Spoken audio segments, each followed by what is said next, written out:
Forget the politics. We have a national crisis. We are at war. There is no politics. So our news cycle is changing, if not daily, then hourly or by the minute. And there's so much information out there today, and it's difficult to navigate the waters of the news. Over 2,980 deaths. It was another rough day for the financial markets. You're going to do a 30-day extension. Over 4,700 deaths. Which means another month of this. So one of the things I want to do is talk to some of the biggest thinkers in the world and say, hey, what are these problems and what are the unforeseen consequences of what's happening in real time? We have entered into this next phase that has required me, under the circumstances, to advance a proclamation of a state of emergency in the state of California. Now, one of the biggest questions is all of these emergency measures, all of the data collection to sort of say, well, what's happening with the pandemic, have knock-on effects. And I think one of the greatest thinkers around civil liberties and these unforeseen consequences is Edward Snouden. This is the truth. This is what's happening. You should decide whether we need to be doing this. So today we're going to talk to him about his thoughts on the COVID virus, as well as what does that mean for our civil liberties. Edward Snouden, thanks for being here today. It's a pleasure to be with you. Let's just jump into it. Why does it seem like we're so ill-prepared? We're acting like COVID-19 is a never-seen-before virus, and that this is just out of nowhere, surprise, surprise.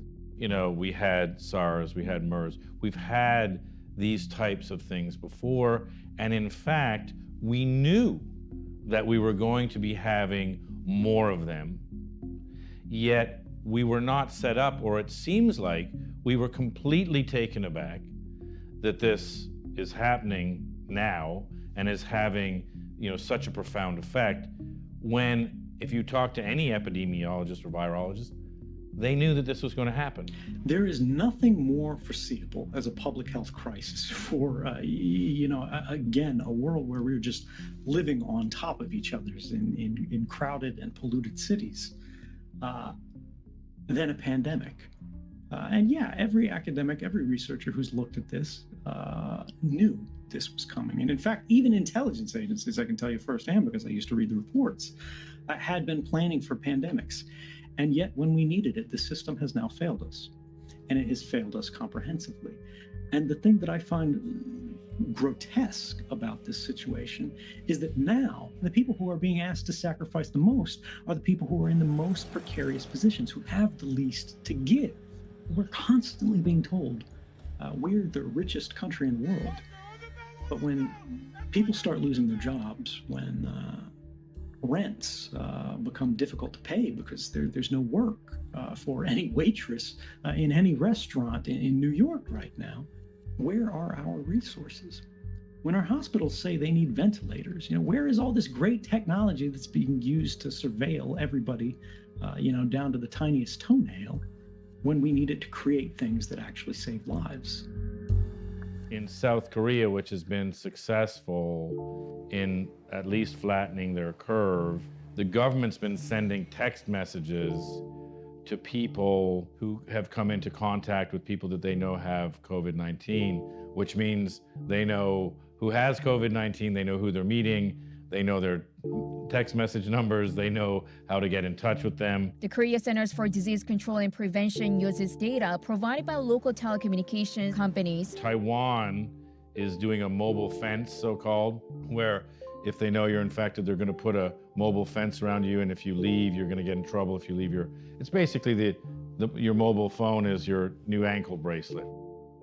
We look at what China did, including welding certain doors shut, and we seem to be sort of knee-jerk ad hoc, and we're, culturally we can't do this, yet our numbers are through the roof. So are autocratic regimes better at dealing with things like this than democratic ones? I don't think so. I mean, there are arguments being made that China can do things that the United States can't. Now, that doesn't mean that what these autocratic countries are doing is actually more effective? There are really only two things that we know to be true. One is that no one knows the true number of infected, because we can only, in the absolute best case, know the confirmed cases of people that we've actually tested.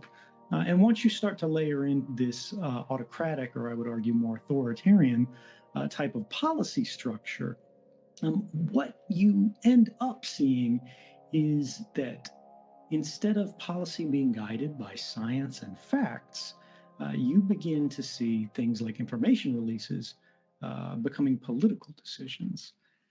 Now, this is not new. In fact, the Spanish flu around 1918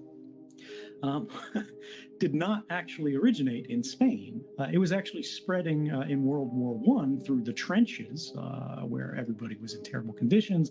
But the militaries of the day had imposed restrictions on what the press could report that could impact the war effort. And so Spain, being a neutral country, was publishing what they were actually seeing in their country. And so we just presumed, because they were the only ones that were telling the truth, that it came from them. Now, we're a little further ahead than that today, but that doesn't erase the fact that people in power who see that there is a political advantage to disguising or concealing or massaging or denying numbers may choose to lie about it. It's happened before, and it's almost certainly happening now. If you're looking at countries like China, which seems to have flattened, how much can we trust that those numbers are actually true? I don't think we can. Particularly, we see the Chinese government recently working to expel Western journalists at precisely this moment where we need credible independent reporting from this kind of region. And then there's all of these rumors and initial reports that say things like, the number of earned shipments for burials have gone way up, way beyond what you would expect from the official numbers. And the fact that we cannot get independent verification of the facts gives us reason to doubt the official story. And the reality that we need to accept, which is an uncomfortable reality, is that even in places that are not autocratic regimes, they're going to have a second wave, they're going to have a third wave, they're going to have a fourth wave based on all of the best medical analysis that we have available today. I think I was reading a paper this morning that was from, I think, the Chan School of Public Health at, I think it was Harvard University, that said pumping the brakes is going to have to be the new strategy. Which means we're at the beginning of, as you say, second, third, fourth waves of this coming. And so all of these measures are going to get more severe. And what then happens to civil liberties, to privacy rights, to democracy? I mean, what are the knock-on effects that you can see? This is really the central question of this moment in history. What we see is everyone is fearful and hopeless and so worried about today that we have really stopped thinking about what tomorrow will look like as a result of the decisions that we take today. We've seen in countries like Taiwan and South Korea, and spreading also into more Western countries, and of course in the United States where it has begun as well, the tracking and monitoring of the movements of the whole of the human population through the movements of our phones. And it is, I think, something that should raise cause for concern, because when we talk about the applications, and I'm sure we will, they're saying they're using it for contact tracing. This person gets sick, where did they go? Who may they have come in contact with, precisely so they can produce these kind of text messages that you describe. On its face, it seems like it might be a good idea. There is, of course, a natural presumed benefit here. And yet, this level of contact tracing, this method of contact tracing, does not really work on a pandemic scale.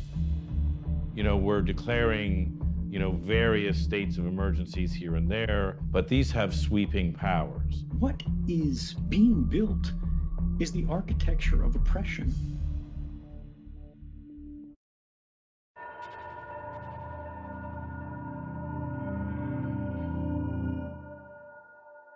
So when we look at South Korea, when we look at China, when we look at, Taiwan, Singapore, countries like this, now America, there's all of this data being collected. How are the governments, so when in South Korea, I get a text saying, oh, you met Joe Blow, he might be infected, you should, sequester yourself for 14 days.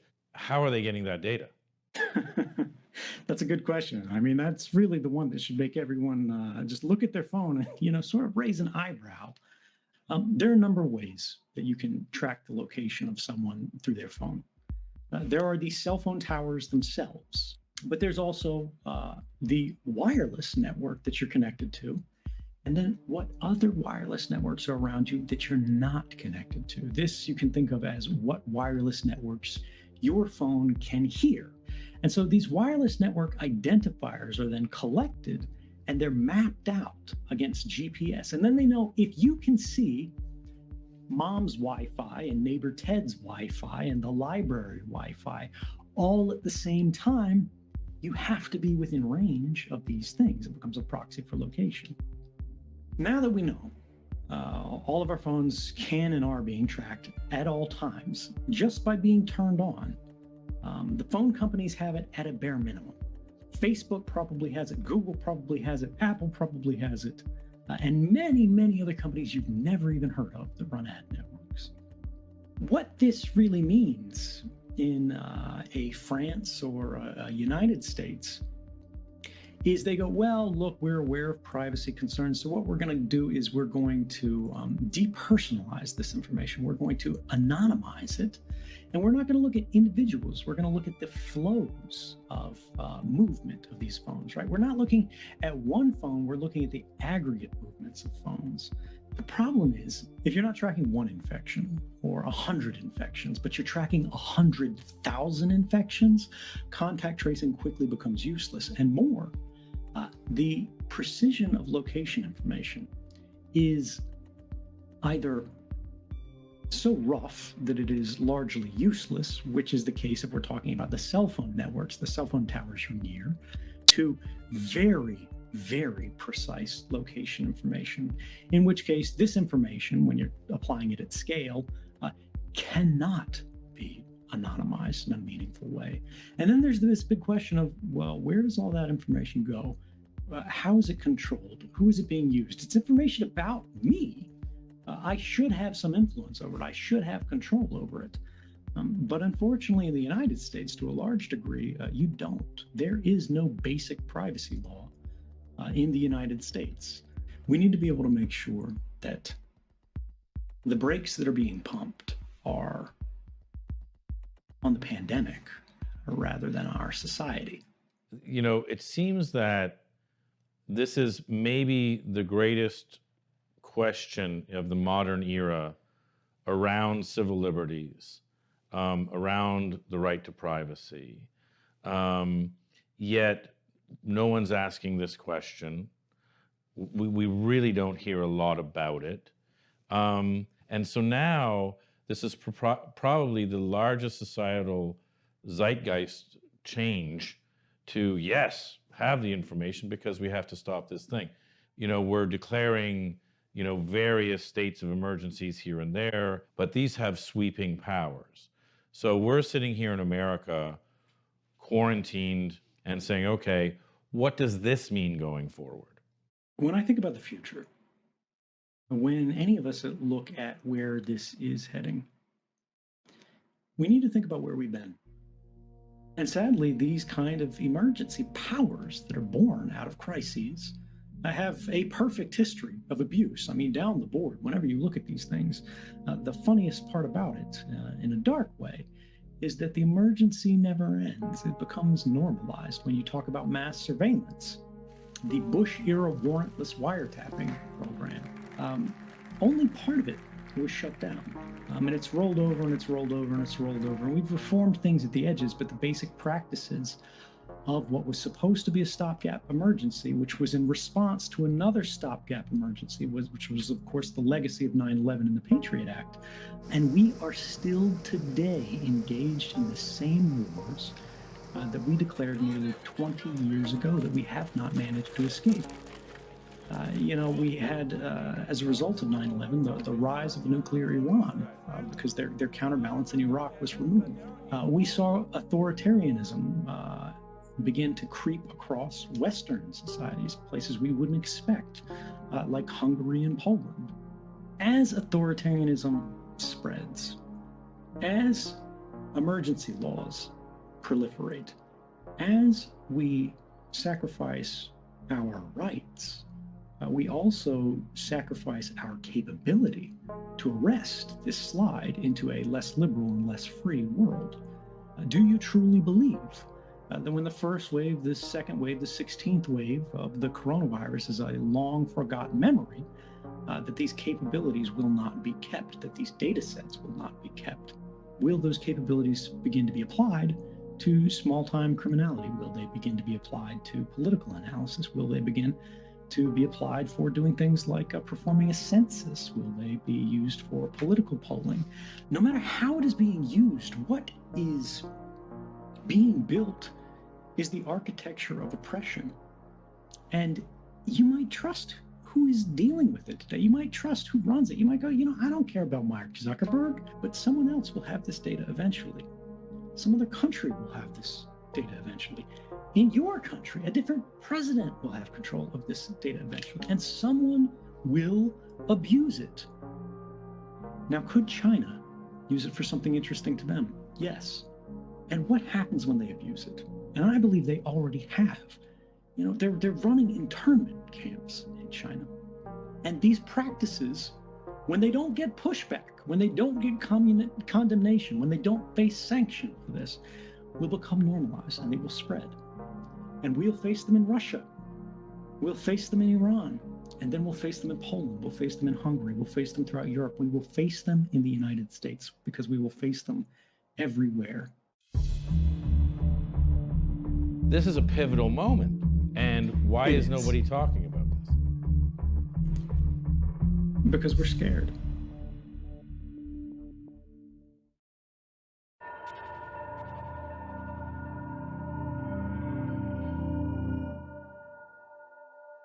We've talked about, this is, let's say, the first wave, and until there's a functioning vaccine, there's going to be more waves, there's going to be more pandemics. I mean, this is just the way it's going to go.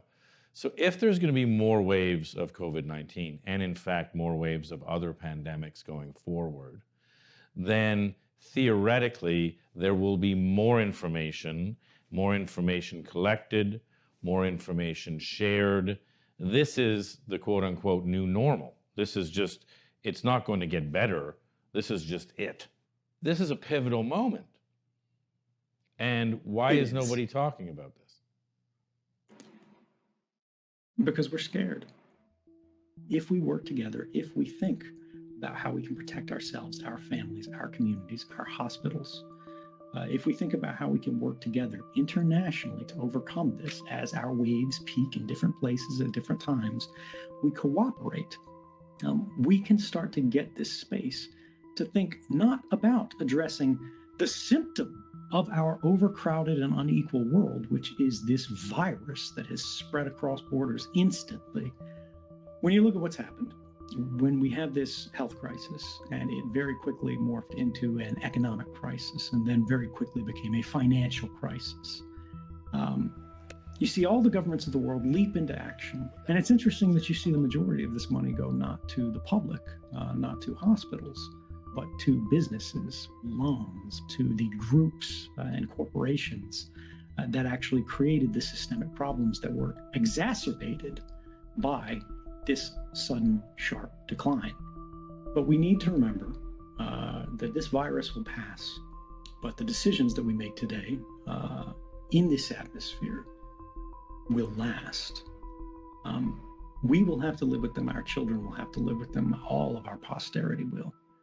It's not just about America, it's not just about your city, it's about everywhere. Because these systems, if we do not change them, they're going to make decisions for us on an automated basis to determine who gets a job, who gets a home, and who does not.